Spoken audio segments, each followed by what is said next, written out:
The first of 5 things I hate about my Tiger will answer the question a lot of you have asked me.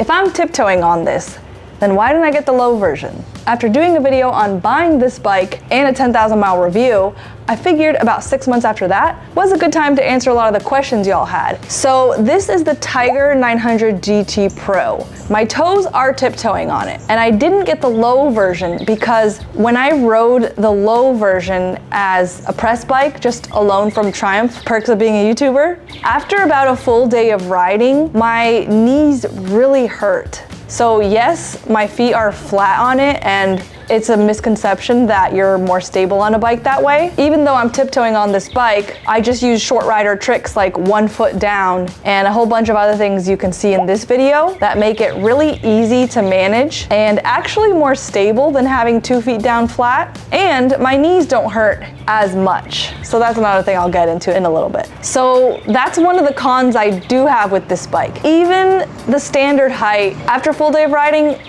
my knees kind of hurt. They're just very slightly less than 90 degrees. So actually how I rectified that is I'll just move my feet in 3 positions.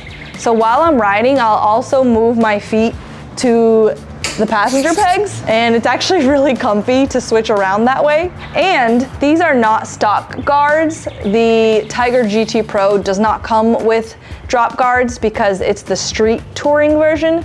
The Rally Pro does come with drop protection. I have taken this off-road and in training, so I installed drop protection on it to prepare for all the practice I wanted to do with it. And the benefits of that is I don't have them on anymore. I took them off when I got home and started practicing slow speed skills again, but I just attached highway pegs right here, so I was able to stretch my legs out while riding and have another foot position for my knees. But without that, I mean, this bike isn't the kind of bike you just ride to a bar and show off for its looks. It's a bike you want to ride for a long time, all day. And the angle is just not great for that, at least not for my knees at a 31-inch inseam. So the second thing I hated about this bike is the stock seat. It is hard. Borderline painful after about less than an hour, honestly. But it was an easy fix. I got this seat, it's just air in it, it's not one of the gel seats. I haven't tried one of those. Let me know down below if you have and if you think it's better than the air seat. But this brand is the Max Smile seat. You can't find it anymore, but you can find a lot just like this on Amazon and it should work great. And this is amazing. I like it better than the sheepskin that a lot of riders recommend, because when I go on a long trip, I'm trying to crush a lot of miles in a day usually, and I'm not stopping for rain. So that means that a fur seat ends up being drenched in water. And I want to be animal friendly, so I had a faux fur seat for a while. And the con of that was if I turn on the heated seat, the heat doesn't go through that as well as it does through this air bubble seat. And the faux fur seat flattens out. So by the end of my cross-country trip, it was completely flat and useless. I tried fluffing it. Supposedly there's a way with like an animal brush, but I couldn't get it fluffy again. The next thing I'm not a fan is, I might get a lot of hate for this one, but it's the user interface on the screen. So it only shows the total miles on startup, right? Okay, it's gone already. With all the things you can go through, surprisingly, your odometer is not one of them. You only see it on startup. But there is a ton to do on there. There are a ton of little features that I haven't even used them all. So that is pretty cool. And the fact that you can change your preload from a passenger, 2 passengers to fully bagged or not. That's pretty cool too, but it's just kind of difficult, I feel like, to find things. I've heard some people complain about this, not specifically on this bike, just bikes in general, saying that these menus are designed by engineers, not designers. You know, they're not exactly the user interface oriented Apple designers. I talk more about that and the other features that are really cool in the 10,000 mile review video, so make sure to check that out. And this one, I probably only hate this because I've ridden a lot of Harley baggers. This is not something you're gonna see in touring bikes anyways, but I've been spoiled, so I hate that there's no backrest. You know, this is made to be ridden a lot for a long time, and there's nowhere to put your back, so you can just get a little achy. I know some of you recommended I just use whatever tail bag I have, but as you can see, it's just not close enough. It's too far away from me to be a backrest. Maybe if I had a lot more stuff, if I also had a sleeping bag or something, but I don't. I usually just travel with this tail bag and then 2 side bags. Okay, now don't hate me for this one. And I know I've been complaining about it a long time. I keep planning to do something about it. I just keep putting it off. But the color, I hate the color. I never explained why in the video, why I got a color that's bike I hate. I thought that was obvious. But there were a lot of people that were writing in all caps about that. It was a great deal. At least at the time, I don't know about right now, but at the time, this model was pretty hard to find. So you didn't have a lot of options in terms of color. Plus, when I was buying it, there was only this color, black, I think white, and like a maroon red. I would have been okay with any of the colors, but the best deal I could find was this ugly blue color. So I thought, you know what, it'll be worth it. It'll be worth it for the good deal because this was used. So I bought this at the end of 2022. It's a 2023, a used model. And I really thought the color would grow on me, but it hasn't. My dream color scheme is a bright red with white and black accents. And then in 2024, guess what a new color scheme was? I was so irritated. I'm like, it's literally exactly what I wanted. So I know some people suggested I wrap it.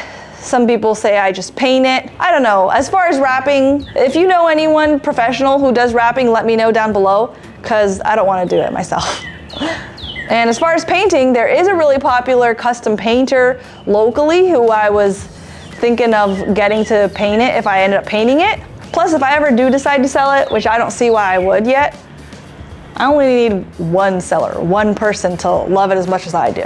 So my biggest regret with this bike isn't necessarily something to do with the bike, but rather my approach when I got this bike that I think made it less fun than it could have been. So when I first got the bike, I practiced a ton of slow speed skills, 3,000 U-turns before I went on my cross-country trip, and another 6,000 when I came back. So I was really comfortable with it at slow speed skills, which really translated to everyday use like commuting and gas station stops and traffic. So it made it super comfortable for that. But what I didn't do was get training for techniques in the twisties or riding in the mountains to really go to the full potential that this bike can go in the mountains. I recently went to Precision Track Day. It's a new organization, and I used bike rentals. I used a Ninja 400 and a Yamaha R6, which is so uncomfortably forward, by the way, which you'll see in some videos later this year. And just today, actually, before recording this video, I asked Precision Track Day if I could bring my bike on the track. Like, could I bring a touring bike, like a bike that isn't a sport bike or even a naked bike? And their response was yes, as long as it's not leaking. And they said that they don't discriminate on bikes or tires. And they've even had a Harley Sportster on the track. And I'm pretty sure I remember seeing a Cafe Racer when I was there. And I did ask about tires, like would they allow dual sport tires? And they said that yes, they would allow them. But just keep in mind that that's gonna wear out a lot faster than street tires. They do have full tire service at the tracks that they travel to. So just keep in mind you might need to buy tires if you go on dual sport tires. What's really cool about Precision Track Day is that most of their coaches are former or current professional racers. You can choose to work with their Moto America guest coaches like Michael Haynow, Benjamin Smith, Max Van, and Scott Baird to train with you one-on-one all day. They guarantee progression and they'll work with you regardless of your skill level, whether you're novice or advanced. I'm currently at their exclusive 2-day masterclass led by Ken Hill. He's got 20 years racing experience before switching to coaching.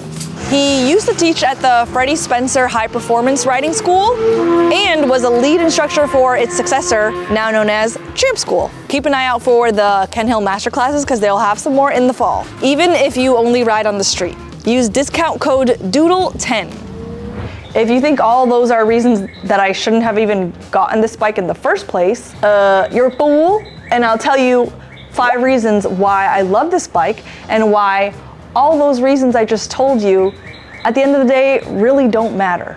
Number 1, it is so versatile. This is the street touring version, but I've definitely ridden it off-road. In Jocelyn Snow's off-road training class, up Cerro Gordo, abandoned Ghost Town. All I did was switch to some tires that Revzilla recommended for me and put it in dirt mode and turned off traction control every time I started it up. But I've definitely done a lot more street miles on this bike, and I probably will continue to do so because my off-roading skills are still pretty new. So if I can, I'll probably stick to smaller bikes for a while on off-roading, but it is the only option I got to get on some trails and preferably not alone for now. I'll still take this bike. So about those modes, that's what makes it so versatile. It has also a rain mode and a road mode and a sport mode. Whenever I practice slow speed skills, I actually would put it in 2nd gear and put it in rain mode. It just made the throttle a little less sensitive and made practicing U-turns easier. And then the second thing is, even though I complained about the seat being uncomfortable, as you can see, all it took is this one little thing. I mean, I think this cost me like $30, and the seat issues were totally solved. And the fact that the problems with my legs could be resolved with just using the passenger pegs and adding some highway pegs on the drop protection. But I think this is really cool too, for added comfort. Your adjustable windscreen. Feeling cold? Feeling hot? Cold? Hot? Cold? Hot? Another cool thing is this has the most technological features out of any bike I've ever owned. I mean, it has everything. Besides so many things you can do, even connect your GoPro, your phone, your GPS, all the riding modes you have, all the menu features that I always have trouble fishing through, and the things like the heated grips and the heated seat for both you and a passenger. It just makes for a really comfortable ride. And the fact that you can see your gas mileage, your tire pressures, your fuel range in miles based on how you're riding. I mean, it's kind of amazing that, wow. I mean, it's just now dawning on me how good that is. Like, does my car even have all that stuff? The 4th thing I just love about it is the way it feels. I've been saying this ever since I rode a Triumph Street RRR. Shout out to Kate, only my 2nd year of riding, for letting me ride her bike on a group ride. I've ridden dozens of bikes, well over 30 at this point, and Triumphs are the smoothest engines ever. Not with these tires, but with the stock tires. When you're on a Triumph, it feels like you are riding on glass. I don't know what it is. Some people would say it's the triple engine, but it just feels so good to ride. And the last thing,